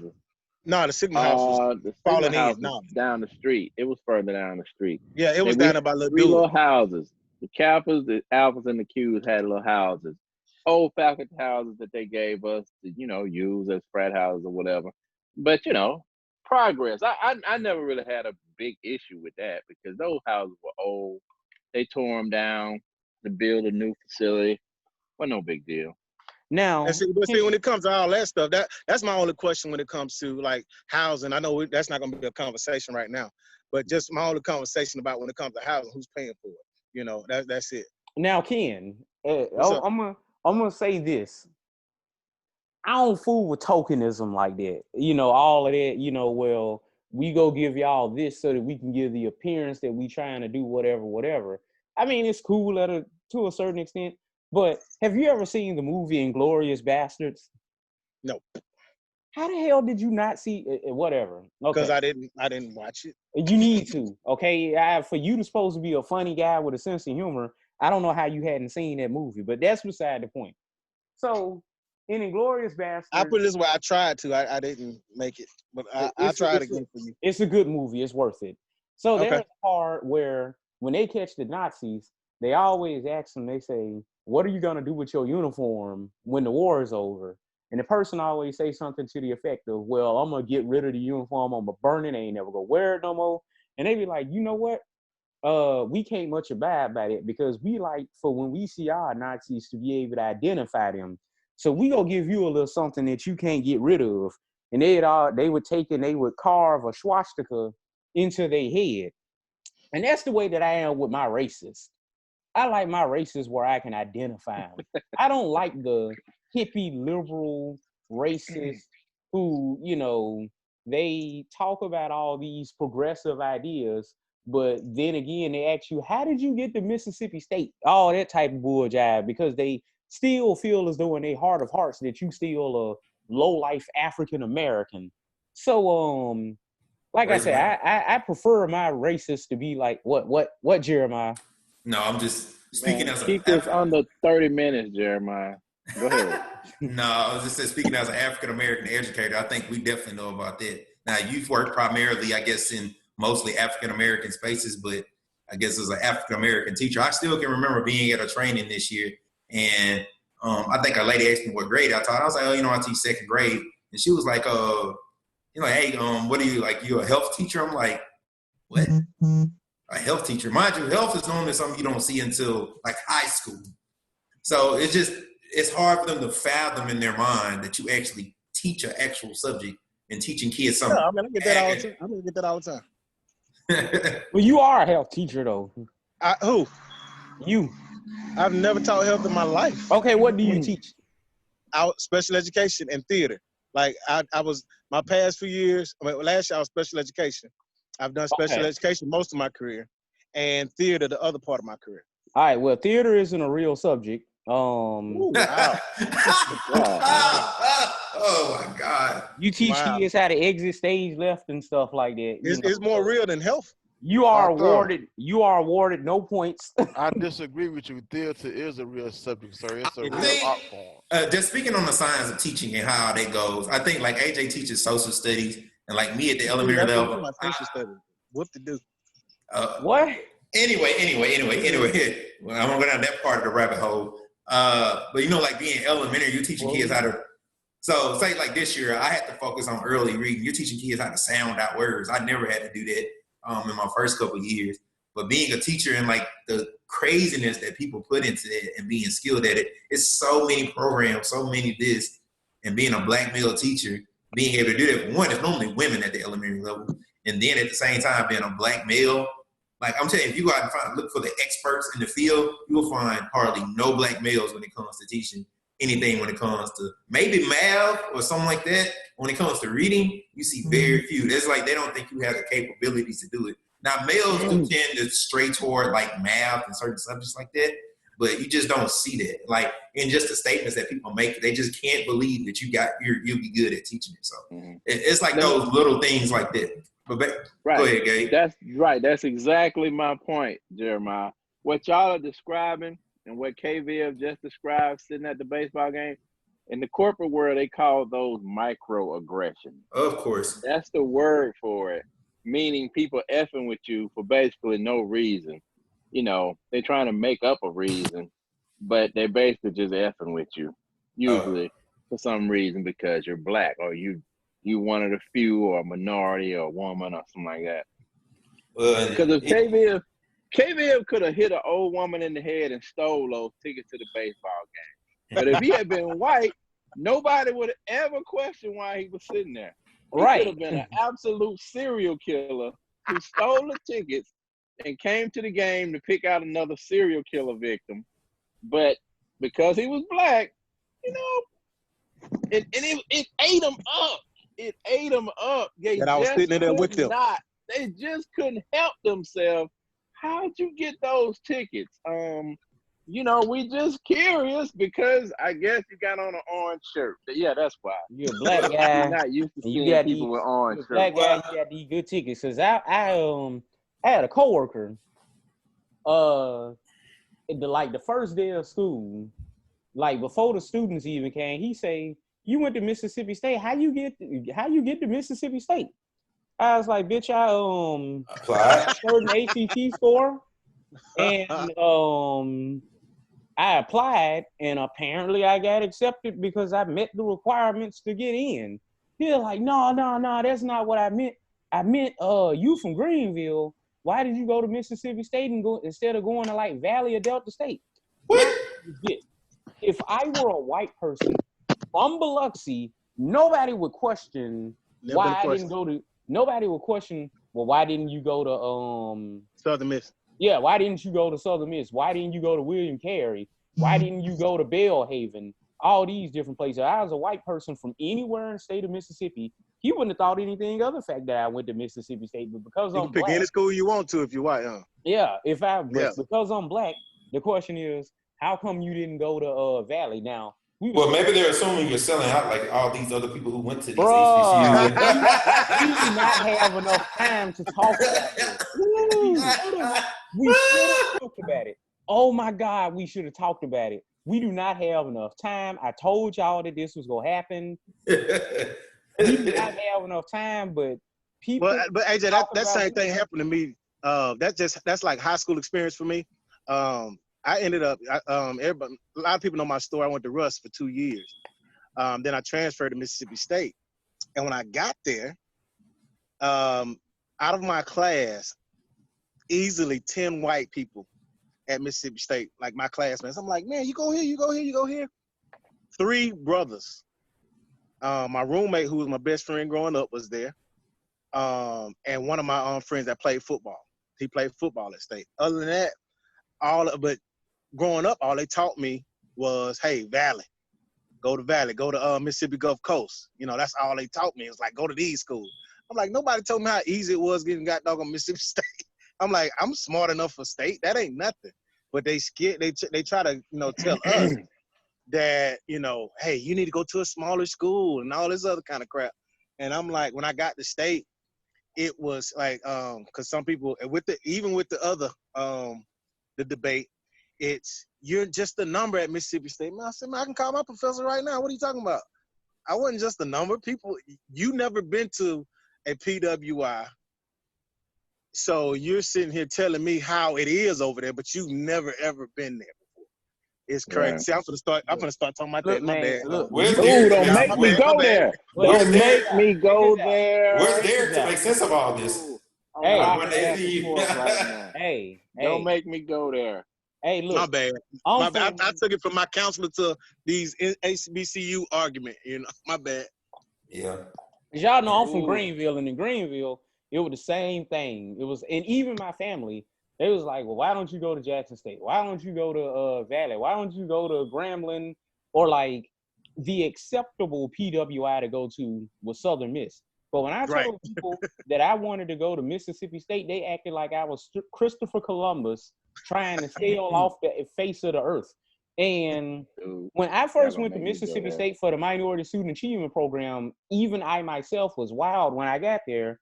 And I was like, there are a lot of black people here. It's a lot of white people here, but there are definitely a lot of black people. I am not like the only black person who is here. And people treat me a certain way because I went to Mississippi State. Like when I go home to Greenville, it's like they treat me like because I went to Mississippi State, I'm different than them somehow. Like wasn't your cousin the homecoming queen though? Yes, my cousin was the homecoming queen. Big shout out to Angela Maxwell, my favorite cousin from the light skin part of the family. I was not blessed with that light skin. So Colorism. Yeah, so like when I first applied to my first job in my hometown, the lady was like, oh yeah, well, let me tell you about Greenville. Greenville is this, that, and the other, blah, blah, blah, blah. And I was like, you do know that this is my hometown, right? And she was like, for real? I was like, yes. And she said, well, when I looked at your resume and saw that you went to Mississippi State, I just assumed that you weren't from here because people from Greenville don't go to Mississippi State. I'm like, whatever that's supposed to mean, because when I went to Mississippi State, I was not the only black person from Greenville there, but what else? And somebody always make a comment or something like that. Like how they had a meme like nobody, and then I'd be chilling out and be like nobody. you think you better than me because you went to Mississippi State. We like, I didn't say anything. But Man, in my opinion, those people be projecting because yeah. half the time those people wanted to go to Mississippi State, but they thought they couldn't get in or whatever, so they just didn't try. And instead of them just, dealing with it in a healthy way, then they want to make it seem like it's something wrong with us. Because I got some family members who be posting these, making these posts about, they so glad that they went to a HBCU and how they woke because they went to a HBCU. And I'm like, no, I remember you going to a PWI and flunking out first. And then you went to Jackson State. It didn't have anything to do with you being woke. It had to do with, you couldn't hack it at Delta State or USM or wherever it was that you went. So, don't be trying to act like because you went to a HBCU that you more woke than me. You know what I'm saying? Because the thing is that I never hear people who went to PWIs trying to shit on HBCUs. It's always the other way around. But at the Never. same I time, never heard that. I meet a Okay, I meet so a lot of I people. knew, Derek. I was waiting. Wait a second. Wait. I'm gonna finish this train of thought. Then, Derek, I swear to God, you can talk. But what I was gonna say is that I meet a lot of people who went to HBCUs and they express their curiosity in a healthy way. They'll be like, "Oh, you went to Mississippi State or you went to Ole Miss. What was that like?" And I'd be like, "Oh, well, it was like this, kid, and the other, blah, blah, blah." And then they'll tell me, they'll be like, "Well, I thought about going to Mississippi State or I thought about going to Ole Miss, but blah, blah, blah, blah, blah." To me, that's healthy instead of that crabs in a barrel bulljive, where you got to act like a woman who got a crush on you, but they don't know how to say it, so they got to talk crazy. All right, Derek. every person that goes to an HBCU does not have that mentality. I am a proud graduate of an HBCU, Mississippi Valley State University, but I'm a diehard fan of Mississippi State University. So my cousin played ball at Mississippi State. Outside of Jackson State, Mississippi State was the second college that I rooted for in sports. So, and I understand, where you're coming from, Arthur. You shouldn't be treated differently simply because you wanted to go to Mississippi State versus an HBCU. There's nothing wrong with your decision. And what our people needs to realize is let people blaze their own trails and paths. I could have went to Mississippi State, Ole Miss. I got into a lot of schools, you know, but I went where I felt like I was going to be able to plant myself and grow, which I feel like I did. Had I chosen to go to another school, I was still going to be successful in life because that's what my mother instilled in me, the ability to work hard. So it doesn't really matter where you went to school. If you don't go and work hard, study and graduate and make something out of yourself, it doesn't matter if you went to HBCU, it doesn't matter if you went to Mississippi State, it doesn't matter if you went to Harvard. If you don't have the work ethic to make something out of yourself, then you're going to be a failure at life. So, and sometimes I do see some HBCU graduates, try to make like that black people who go to PWIs aren't quote unquote really black. No, you can't say that. Who are you to question someone's blackness? And there are some I've seen where some black people may try to make like that they're better than some students at HBCUs because they went to a PWI. That doesn't make you better than anyone in either situation. So we need to stop that. I guess you can say is that separation between, oh, I'm going to an HBCU, oh, you going to a PWI, I'm better than you think you all that, blah, blah, blah. Man, forget all that. It's what you do in that classroom that really makes the person. You know what I'm saying? You made a joke last week, but I couldn't teach you no learning because I went to Valley. It's plenty of learning I can teach you, homie. Just because I went to Valley, that don't make you no smarter than me. Because there are some things I can run circles around you in, and there may be some things that you can run circles around me in. Really? I would love to know what they are. What does Maybe BIOS mean? BIOS. Uh-huh. I know what it is. I know it What got does it something to do mean? with It got something to do with computers. I know that much. What does it Yeah, mean? you got me on the computer side. All right then. stuff. You got didn't me know on the what PPE meant. Yeah, I don't know what that means. All right either. then. You went That's a type of pizza, man. I love PPE on my pizza. First of all, he went to a school that built a smack brand new administrative building that they had to renovate like immediately thereafter. Yeah, I mean, but here's the thing though. That does not put a damper on the education that I received at Mississippi Valley State University. You know what I'm saying? So Man, let me put Man, this this. man know I be effing with him. And I Yeah. swore that I wasn't gonna give this no more energy because it came up this week on social media, and I couldn't believe it. I was in disbelief that in this period of time right now that we're in, that PWI versus HBCU crap came up again. It's been So on I social said, media all week. I'm like, how do we do this? How do we just sit here and divide one another with nonsense? It's just like the light skin, dark skin. It's like the house slave, field slave, like the northern black, southern black. The salary wage gap. I'm just gonna say it like this. Children, when they're 17 and 18 years old, go off to college, like we all did. When I was 17, I didn't even know a HBCU from a PWI. All I knew was I wanted to go to college. I wanted to try to get some education.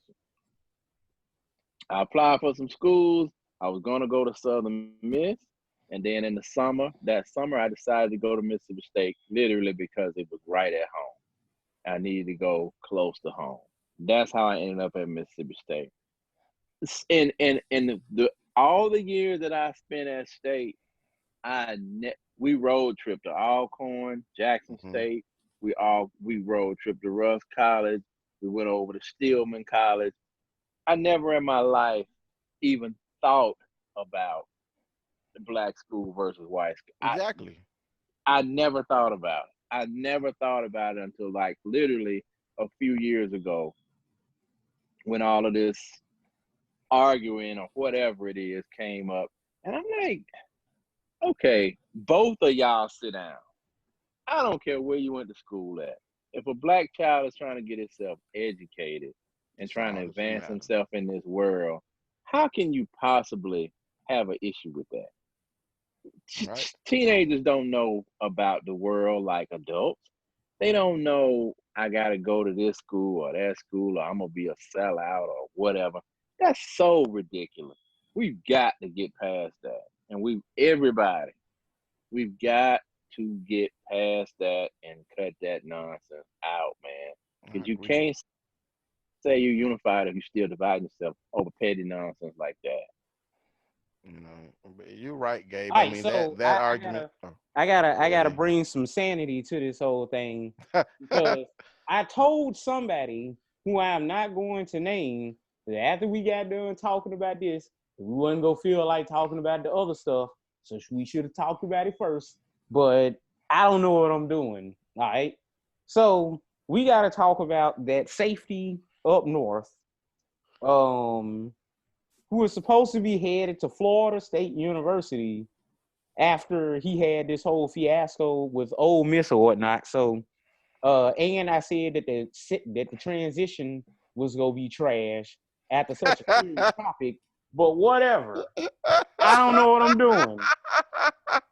So, are we glad that the drama queen known as the safety up north is leaving Mississippi State? And do we feel as though that the reason why he's not going to Ole Miss is because of the tampering charge? And I'm going to hand this off to Jeremiah to begin with. I wonder why do we throw it out to me first?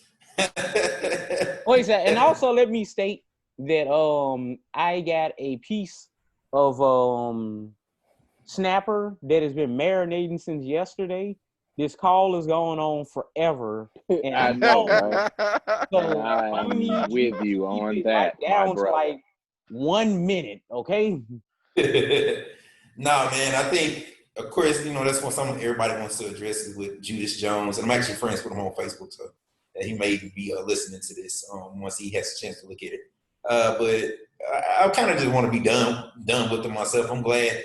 Honestly, when he didn't go to Ole Miss, I think that's really what it was about. I think going to Florida State is just a consolation prize because he can't go to Ole Miss because they probably will get tampering charges.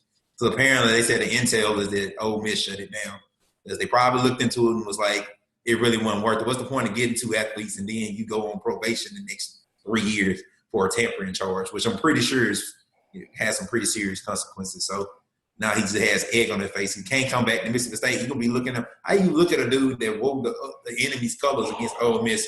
How do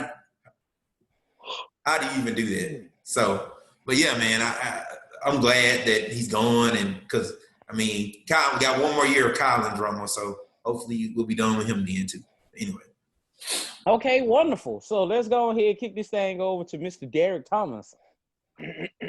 Well, I'm glad that he did not go to Ole Miss. So I guess I can start back calling by his birth name again, Jarian Jones, because you didn't get to put the clock up on Jeremiah, really, dude. But I'm just saying, I'm gonna call him Jarian. He's a Seminole now. I do wish. No, I don't. I hope you have a good career at Florida State. I wish Mississippi State could play y'all 1 year so that we can throw deep on you and show you should have stayed home, homie. Not the receivers we get. We'll have some receivers by then. Wherever he go. Historically, that ain't gonna happen. Man, look, don't get me started. All right, Ken. Is it terrible?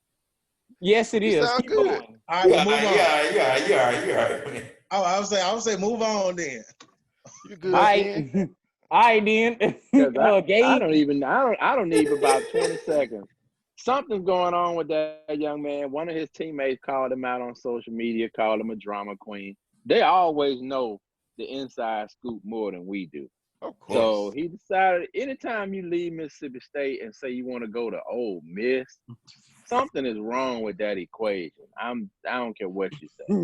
So I think that's just whoever that young man is. Something, whatever's going on with him, he wasn't happy. Good riddance. We'll see you. Happy trails. Bye. That's it. Yeah, I'm like, this dude tired. I'm like, who on defense decides they want to leave Mississippi State and right. fucking elephant graveyard of NFL? It never happened. Like, and then you're gonna be starting or getting a lot of playing time. Now you got to sit out. Exactly. Well, he just gonna say that the coach was racist and keep it moving. And then with the climate win, they're gonna roll with it. All right, so will summer be enough time to implement the air raid offense? What does implement mean? Quarantine, whatever. Implement. What you mean you don't know what implement means? Don't jump out of airplane. You said implement. Whatever. We need to get this down to a yes, no answer. Y'all got 30 seconds apiece. You got 10 seconds. Yeah, y'all got 30. Matter of fact, 20 seconds. All right, we starting off with Jeremiah. Come on. No, it's a philosophy change. No. Okay, great. Derek. Man, just run the Tecmo Super Bowl offense. Throw it up and let somebody get it. All right, bad boy, baby, Ken. Okay, Gabe. He's asleep. No. Our offense will probably just be drawn up in dirt this year. Okay, so basically it'll be Ole Miss offense when A.J. Brown was there. All right. Mm-hmm. So that brings us to the end of the Black Dog Sports Podcast. We've been on here for like 2 hours. We all probably, like, I need to get married, so I have something better to do with my time than this. Like when I was with Nurse Babe, things were a lot better. These were shorter. But anyway, yeah, so let's go ahead and get our parting shots off. I'm gonna start off with my guy Derek Thomas. What's the last thing that you want to say before we get up out this thing? I'm just gonna wish peace and blessings on everyone. Hopefully, we can get some justice for George Floyd and get our society back to some type of normalcy.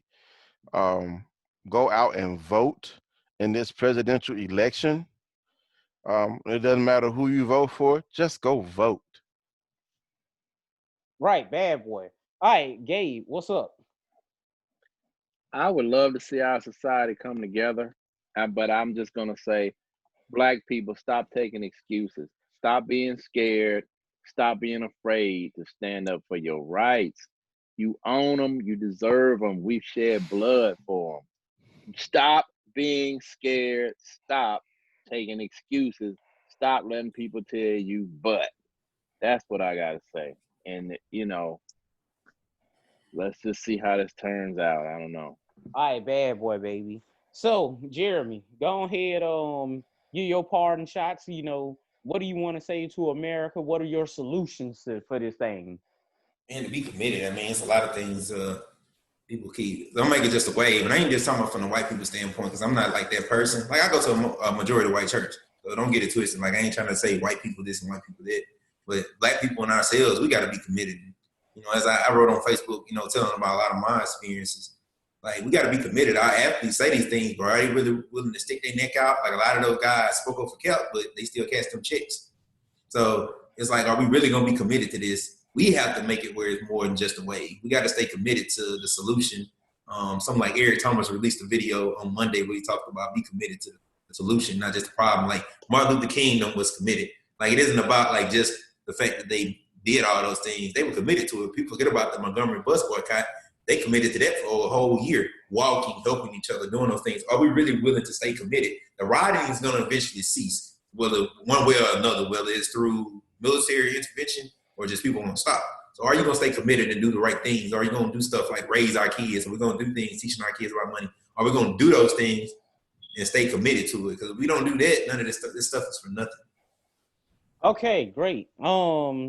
And that brings us to the end of the 30th episode of the second season of the Black Dog Sports Podcast.